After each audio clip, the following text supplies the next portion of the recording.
Namaskar. I'm so grateful for inviting me here, Dr. Chandra. Thank you so much. What a wonderful this to meet every single person.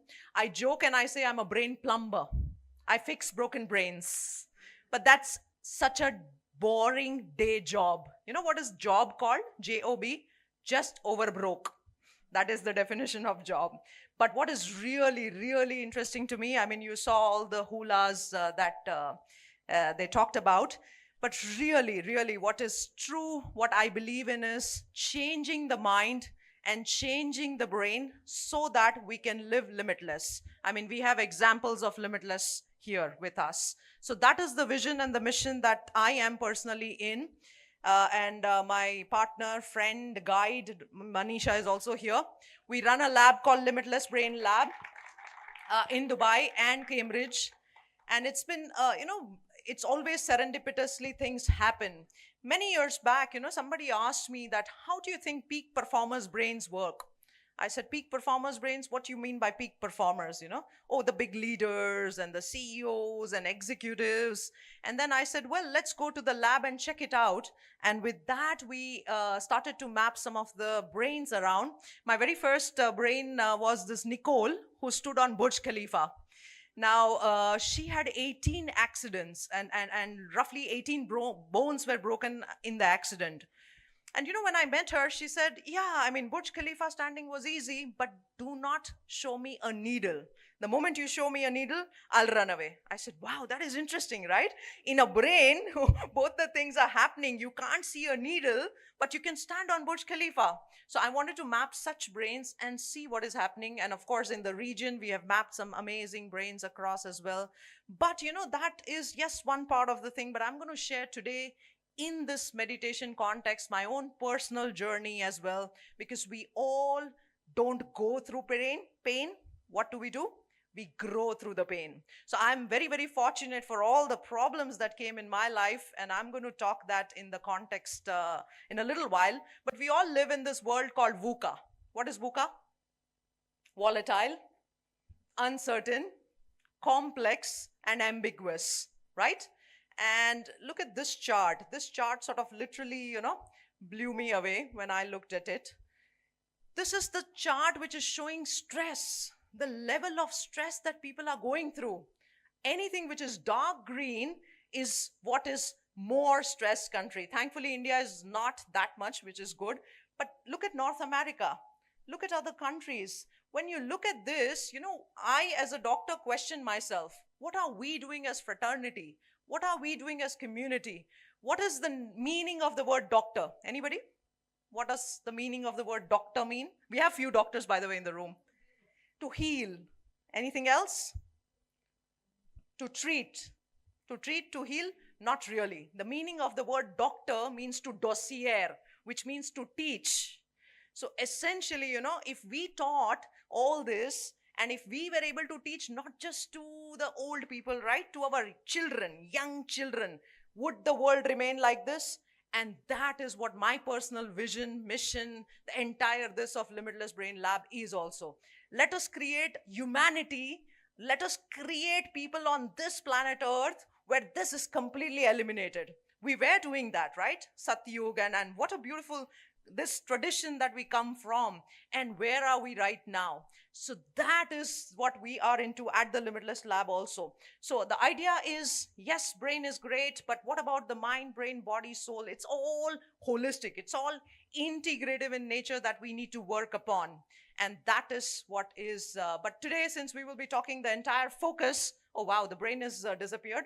The entire focus is on the brain, which is perfectly fine. So we will be talking a lot about neuro meditation, okay? And we will talk also, we will understand a lot of why, what happens, etc. and all. So what we can give? What we gave was something called movers. M for meditation, which is the very first thing. O for oxygenation. We all live in synthetic oxygenated world, right? Oxygen through pranayam. V for visualization. We spoke how Varun was talking about his visualization. E for exercise. R for reading, something which is affirmative, something which is positive, and S for scribing and removing all that is negative. So in today's session, the takeaway is going to be meditation is nothing but an emotional regulation and having an optimized executive function. And I'll talk about this as we go forwards in the session. Now, remember this word, knowing is knowing and doing is doing. How many of you know meditation? Raise your hands. We all know meditation. How many of us do the meditation? Regularly? Every single day? All the days of your life? 365 days? Wonderful. Then I think you all deserve a big clap. Varun was talking about change, neuroplasticity. You know what I call neuroplasticity? That is rewiring your reality. If you want to rewire your reality, you need to rewire your brain. And rewiring the brain, even a little habit, atomic habit, a small change needs 66 days. And you need multiples of 66 days to keep that change. So since all of you are doing amazing every day, now what is your next job? To make other people do. Is your spouse doing the meditation? Is your children doing? Are your children? Wonderful. Who else needs to do then? Your friends? Extended friends? And that is the whole idea, that we all have to make each other into the journey. Now, my journey started as a complete skeptic, you know. I was 16 years old when I first met my spiritual teacher. And, as a fun, young 16-year-old, I wanted to visit so many countries, and she would travel across the globe. And I said, I'm coming with you. She said, yes, pack your bags. Every single morning, she would have a 4 o'clock session, which would be meditation. And I would tell her, I'm happy horizontally meditating. And I would do that over and over again. Years and years passed. We traveled to 33 countries, and all I did was horizontal meditation. And she would get up in the morning, and she would be all, look at this. She would be in these beautiful places and just meditating. And every time she wouldn't say anything, she would say, okay, be happy, horizontal meditating.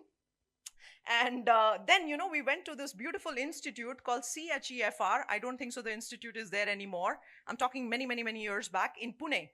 And we went to this, I was very new to, I was a medical doctor. I was a neurologist. I was very new to this energy science. But they were checking the aura, right? They were checking the aura or the energy body. E is equal to mc square, actually. Einstein said that, right? Energy and matter is interconvertible. So they were doing this aura check, and then they looked at my aura. And I was quite, the left side is me, and it was all white up there. And the guy said, you don't meditate.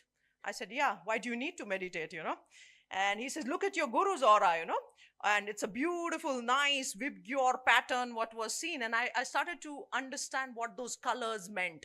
Basically, those colors is nothing but the electromagnetic field around you. And we'll do some experiments with my copper rods today, and I learn from the energy experts. It's a beautiful way to understand the energy shift, and energy and mind. Let's think a little bit. What is a thought? Or where is the mind, first of all? Where is the mind? In the brain? If my little toe is paining for the entire day, my whole mind is going to be there. Or how many of you have an upset stomach and you can keep the mind here? Impossible. So where is the mind? All over the place. So you mean my mind is across here? Wherever you take it. If I want to go to Switzerland, my mind is right now going to be in Switzerland. Yeah? So where is that thought then? Or what is the mind? Is it a flow of thoughts? So these are all, by the way, the scientists don't know where the mind is. So all of you are right and all of you are wrong. We really don't know where the mind is. We know the brain. I can dissect the brain. I can remove the brain. I cut into 2 pieces, but I don't know where the mind is. What a beautiful thing. So the thought is basically an energy which you can convert. He was talking about thought and feelings, right? So there is an interconnectedness between my thinking, my feeling, and the output that comes in. That is the electromagnetic field that we can see and know. So when I did this, there was a little shock, I need to fix this. Anything that you see is improper, what you need to do? If you see I have a little bit of a patch here, that's your favorite pant, what do? You sew it, right? Okay, I said, fine, let me just go and fix it. So then I started to meditate. Terrible. The first time when you close your eyes, what happens? All the to-do lists. Oh, I have to do that. I have to do that, right? The moment you close your eyes, and that started to happen. The next day, my back started to pain. The third day, my breathing, and somebody was talking today, right? The breathing started to choke. So all these funny things came in. Then I forgot about it. I said, it's too difficult, khalli walli. I'm not going to I'm not going to much bother about it. And of course, this is a new age. Nowadays, you can check it through Orla. If you guys have an iPhone, you can just check your electromagnetic field through this simple instrument called Orla. Look, end of the day, I'm a scientist, right? So I need to see everything and believe. What a stupid thought. But yes, it is what it is. That's how we scientists sometimes behave. Then what happened was, many years passed by. I think this guy goes a little fast. Many years passed by, and what happened was, I had a very dear friend, very close friend, 20 years of relationship, and almost like a family friend. And she and me grew together. I went into medicine, she went into marketing. She was almost like, like a sister to me. One fine day, she disappears out of my life, gone. Like, nowadays they say ghosting. Yeah, literally in the Instagram language, it's called ghosting. You don't see the person again. So she left, and I was in deep pain, very deep emotional pain. And I couldn't figure out how to come out of it. And luckily, I was visiting a university in United States. I was in Stanford, in fact, and a couple of experiments were going on in Stanford. So the professor, I just peeked inside the room and said, that's what I like about US. You can just go walk into any room. I said, what is going on there? We are studying heartbreaks. I said, I'm one of those. We not need necessarily romantic heartbreaks, but I did have a heartbreak. He says, why don't we look at your brain? So I got my brain scanned, and what was shown was extremely eye-opening. The area in the brain which got lighted up is something what we call ventral tegmental area. And you know where this gets lighted up? In people who are heroin addicts, in cocaine addiction. So I was wondering, oh my God, so that was that love or was that attachment? So I had to literally, like how we have de-addiction protocols, I had to do a de-friending protocol. And every single time when I talk about that pain, people would say, meditate. And I'm like, okay, you have to get rid of that pain, you go meditate, and that is where my sort of this, and before, it's always a lonely journey, because once you start something, it is always lonely, right? There's not much of the people who understands your pain. By the way, after 2 years, my parents said, no more discussion of this topic on the breakfast table, on the dining table, no more discussion whatsoever of your friend. So obviously, the people get upset, but the emotional pain is equated to breaking actually 21 bones. That is what the science says. And some of us have gone through, or some of us, this is what the human journey is all about. So when I understood what was happening, I started to say, okay, let me get my brain back into the lab. I will see what is going on in the brain and then sort of follow it up. There are 3 types of the brains that, as I'm talking to you right now, that is what is functioning. And of course, I wrote a big, huge, I still remember making all these videos, sobbing. I did something on the breakup, and of course, at that time, not many videos were not there on the YouTube, but this was sort of my personal catharsis. I said, okay, let me get out of all the emotions that I harbor. This was my very first breakup series. Which was there up on this. And what essentially in the Japanese thing, what they say is, maybe I think I'll tell next. Is that better? Yeah. So in the Japanese thing, it is called, when you go through the pain, it's called kensho.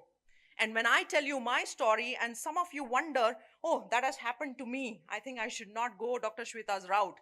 That is Satori, or an insight. So I had to go through that kensho moment to sort of feel what I have to come out. That emotional breakup, that emotional down feeling was terrible for me.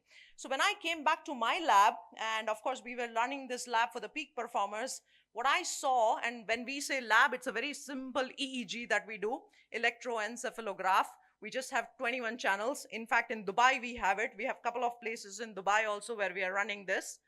When I looked at that, I said, let me follow what is happening in the brain, and we will try to change it. And everybody started to refer to meditation. But what I realized personally was, I had to first change my breathing, Most of us breathe very shallow. I think you were talking about that. We only breathe from the chest. What we really miss out is the diaphragm.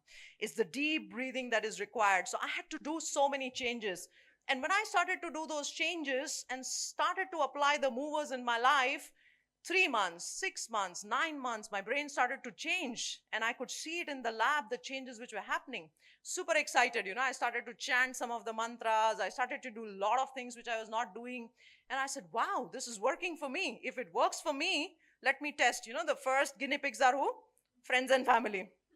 Okay, you have a problem, very good. Come to the lab, let's check it. And then you sort of keep validating what happens, right? And the one thing that I had to learn in my brain was literally letting go. So let's talk about the brain a little bit. The brain is very, very, very interesting, right? So let me show you the model of the brain. There are 3 brains as I'm talking to you. As I'm breathing, I have something called the brain stem, which is active. As I go a little up above, it's the emotional brain or the limbic brain. And as I go up above a little more, it's called the frontal cortex. All of us have this 3 brain right now active. Now, most of the limbic system is all about fight, flight, fear, and freeze. And the prefrontal cortex is about looking towards the future, good judgment, bright ideas, intuition. Most people, most of us are stuck in the emotional part of the brain or the limbic part of the brain. Example, today we were talking about it, right? Mother-in-law talking. There's a sudden email from the boss, sudden things which is you're looking into the newspaper. Which part of the brain gets fired? The limbic brain. Why? Because it wants to protect us. It wants to keep us safe. It does not want to hurt us. Majority of the problems in today's time when we say stress, burnout, everything is coming from where? Limbic system. So the idea is if you understand, and what I understood, that my limbic system was super firing and my prefrontal cortex, it's like a little seesaw. When my limbic system fires, this is quiet. This is saying, okay, go do all your stupid things. Go get hurt. Go do all the things that is, anger, rage, fear. So, but the moment you realize, the moment you understand, you start consciously building the prefrontal cortex, this comes down. And what did we see in the peak performers? Exactly the same thing. We saw that the peak performers had a beautiful prefrontal brain. Both sides of the brain were connected. The limbic or the emotional system was modulated. You need some emotions. Yes, for sure. We all need emotions. Are we rational buyers or emotional buyers? How many of you carry Apple phones? Why do we buy Apple? Do you know why we buy Apple? Reason? How many of you have Apple, by the way? No, I'm an orange person. Okay. Why? It's good? Why is it good? Apple then Apple because of the ecosystem. What else? Why is Apple good? Reliability. Okay, I think Huawei is much more reliable nowadays. Huawei has a fantastic, right? Yeah, the Huawei fans are saying yes, of course. Why? Why is Apple so amazing? What is the syncs with the computer? Samsung also, Android syncs with the Windows. Samsung is Samsung. She's making. What else? Nice camera. Oh, you should look at their cameras in the Huawei. Oh my God, they're just absolutely fantastic. Apple understood neuroscience. The touch of the Apple phone is 0 to 4 per second, which is exactly like the human touch. The moment you have the Apple in this, you cannot let go of it. It was very well designed, and that is the reason why if you see the highest patents for Apple is not filed for all the software and the ecosystem. It is for that touch. Apple MacBook Pro, whatever you talk about it, So it's all how we register. So the question comes is, as human beings, we have a certain way in which our brain processes the things. Emotional or emotion is quintessential. We are actually emotional beings making all the post-rationalization of the things that we do, right? How many of you go buy shopping and then, wonder, oh, I didn't know, I had no requirement of this shopping what I bought. How many of you? Yeah, all of us, right? And what is that? Is that rational buying or emotional? It is emotional buying. In the context of neuroscience, what really is meditation? What is the definition of meditation? What is meditation? Focusing the mind. Somebody will say defocusing the mind. Let's go the mind and let's not focus on the mind. So what is really meditation? Connection with the self. Okay. What else? Very good. Connection with nature. That we have forgotten already. We never walk on the grass. You know, that's shamanic frequency. That's 7 hertz of the alpha. We've just forgotten that. What is meditation? Recognizing your breath. Beautiful. Very good. Recognizing your breath. Nice answer. What else? Self-realization. Okay. Self-talk. Okay. Very good. Keep going. Keep going. Controlling the mind. Okay. Okay. You'll be surprised to know there is no universal definition of meditation. All of you are right. Because scientists have really not figured out what meditation is. It's very individual. It is what happens inside of you. Yes, there is a technique, there is a way, and Buddha CEO's technique, I think Anapani, I also got introduced the first time, but this is what is called the technique. Let's do one simple experiment to show what I'm talking about from the mind. Somebody was talking about concentration of the mind or focus of the mind, right? One single thought can change your life. Measuring the thoughts and allowing to modulate that thought can also change life. How powerful is that one single thought? We'll do one experiment. Let's do that. Can somebody help me hold the mic? All of you, I think you look a little post-lunch effect, so let's do this exercise. Can somebody hold the mic for me? Yes, thank you. What's your name? Vihan. Vihan, okay. Do like this, Namaskar Mudra. And look at your middle finger. Look at your middle finger and see whether it is equal or one is taller than the other. Look at that. Yes, and keep saying, if it's equal, just shout out, equal, equal, equal. Most people it's equal. Some of them it's one is taller. I think for you, one is taller than the other. Yeah. For you, what is it? Taller. Very good. Remember that. Remember that. Remember that. Okay. All are clear what is going on in your fingers. Now remove the finger. Please remember. I'm not going to remember on your behalf. Close your eyes. And the exercise is like this. Pick up. You can remove your hands, ma'am. You can remove your hands. Pick up any finger of your choice. Right or left. Doesn't matter. For the people where it was equal. Pick up any finger in your mind of your choice and make it taller. Okay? This is not hypnosis. I don't know hypnosis. You will do what you have to do. Pick up any finger, right or left, and make it taller in your mind. Imagine that is happening in your mind that it is happening. Okay? Few more times. One more time. Imagine it's getting taller, taller, taller. For the people where it was already tall, make it equal. Make it equal. For the people where it was taller, make it equal. Imagine. You can remove your hands for now. Imagine one more time, one last time, and let's do it again. Oh, okay. That changed for you. Yes, it will. What happened? Raise your hands if it did change for you. Yes. Yes, you also were able to change it. Why is this happening? One single thought which you just kept, right? You were not even, you were saying, well, let's try it. You were doing also judgmentally. Physically हो गया, तो physically होता है, वही तो बात है ना, वही तो बात है. When we take the caliper, exactly, बिल्कुल, नहीं मुझे कोई जादू नहीं आता. It's your brain only which does it. So when we actually measure with the caliper, हम जब actually measure करते हैं, there is a change which happens. It's a physiological change. It's a change in your body which happens. Single thought. Now imagine if you do that meditation of whatever variety, doesn't matter. You're focusing on the mind or you're defocusing the mind. We'll talk about a little bit how to engage the mind. You will change your life. You will change your life. Look at this emotional map. Just one single thought made this physiological change. If you keep an emotion, look at what happens. When I'm angry, this is an emotional map. The higher the energy, it's red and yellow. And blue is low. When I get angry, what do? I don't suddenly do this, right? What do? I punch because all my energy is in the upper body. Look at happiness. Look at jealousy. Look at all these emotions. This is what your body carries. All the emotional hurts of the mind is not just in the mind or not just in the brain. Where is it? How many of you have backaches and neck aches and all this? Ask yourself, what are you carrying? In the mind.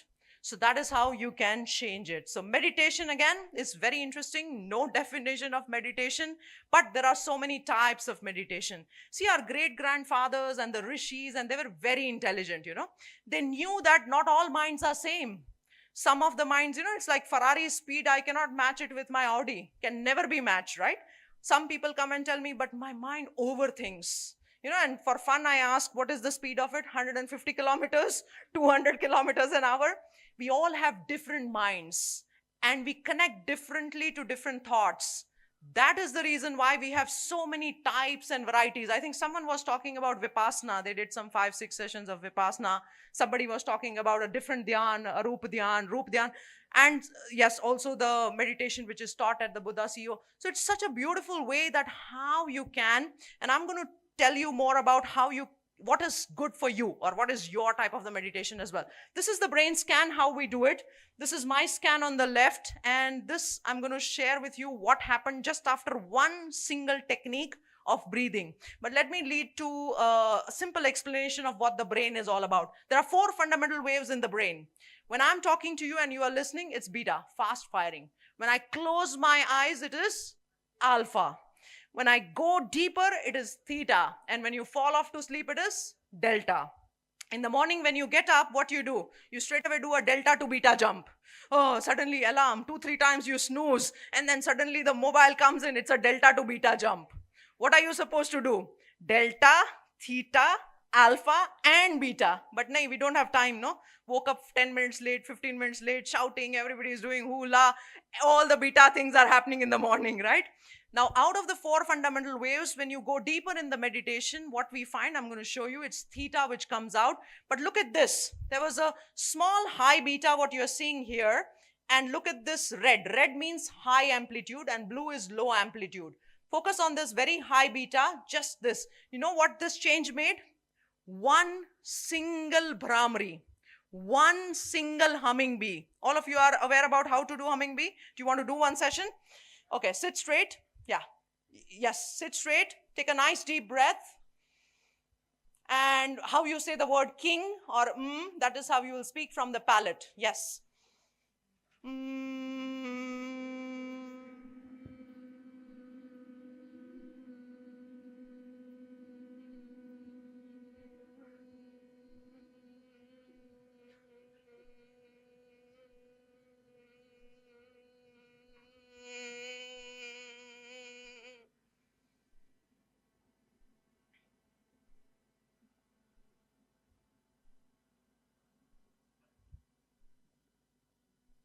Beautiful. That is all that I did. And you know what happened? This beta became increased. And this is how the 2 brains talk to each other. The 2 brains literally became one, synchronous, coherent. And what will happen with this? Concentration, focus, feeling of calmness. How are you feeling right now? Very nice, right? It's a very simple and easy way to change the state in the brain. This was only after one single breath. I was completely surprised and amazed at this. So these are the 4 waves. For some of you, this is if you want to take a picture, please do take a picture because this is very, very important. Very important for us to understand our states. Beta is something what we are living in. Beta fired world, I call it. Stress, burnout. I don't think so I can function. All the overwhelming things are happening in my life. Anxiety. We need to slowly understand and live in alpha and theta. How much of a time you spend every day closing your eyes? You all are meditators, so this is the wrong question to ask. How much of a time you spend otherwise? You know what the answer I get? Surprisingly, only 1 minute. 2 minutes a day. That's it. Because you guys are into meditation, most of you will have a theta, but you can measure that in the lab, by the way, we know, and you can do better theta. So what happens when you get a lot of theta? Intuition, manifestation, as we were talking about, relaxation, feeling calm, feeling centered, feeling one, making sure that, your brains operate at the maximum capacity. Today, as Varun was talking, I got reminded, yatha brahmande tatha pinde, right? Yatha pinde tatha brahmande. What is inside is outside, what is outside is inside. How can I harness that? by the most sophisticated instrument that I have, which is the brain. So I have 2 minutes, but I'm going to show you one more scan. This is the meditation, theta. This is pre and post. This is one of my colleagues' scan. Look at the theta here, the little red thing you can see. After 3 minutes of the meditation, look at the level of the theta which became. So same thing when today we did, today when we did in the afternoon, exactly the same thing. If I were to bring it, what will happen? But let me show you, since I don't have the brain scanner here, but we will do a small experiment, just a 30-second of a meditation, and we'll measure the energy to see what is changing in the energy. I want a volunteer. Any volunteer? Come. You want to do it? You will have to just hold this for me, but I want one person to do actually. Can somebody come in? Yeah, come. So what we will do is, these are simple copper rods, very, very simple copper rods. The way we will do it, we'll measure the energy before, and then we'll just do a simple 30-second deep breath and close your eyes and a small meditation, okay? Just hold on this. Let's have a look at her energy right now. So when it goes here, that means it is catching the energy.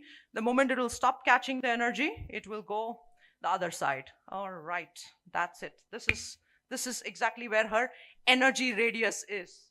1, 2, 3, 4, 5, 6, 7. Most people have between 7 and 10. Okay, ready? We'll take a couple of deep breaths. Take a nice deep breath. One more time. And close your eyes very gently. Let go of all the worries that you have. And focus completely and entirely on who you are as a being, not as a human doing. Try to focus where you belong. Try to focus on your heart. Try to focus on the love. Try to imagine all the beautiful things that has happened in your life. Try to imagine all the love shower, all the things that has made you the human being that you are. Feel the gratitude. Say thank you to every single person on this planet Earth. Feel that oneness. Beautiful. We'll say one Om together. Okay? Take a nice deep breath.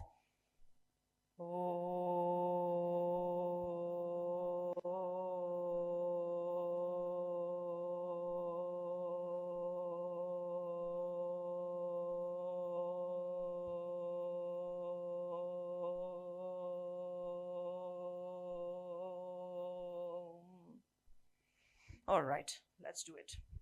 Ready? You can slowly close your eyes. You can stand straight so that, yeah. You can stand towards me. You can look towards me. Very good. Very good. Let's keep going. Wherever it will stop, it will tell me to stop. I don't know where.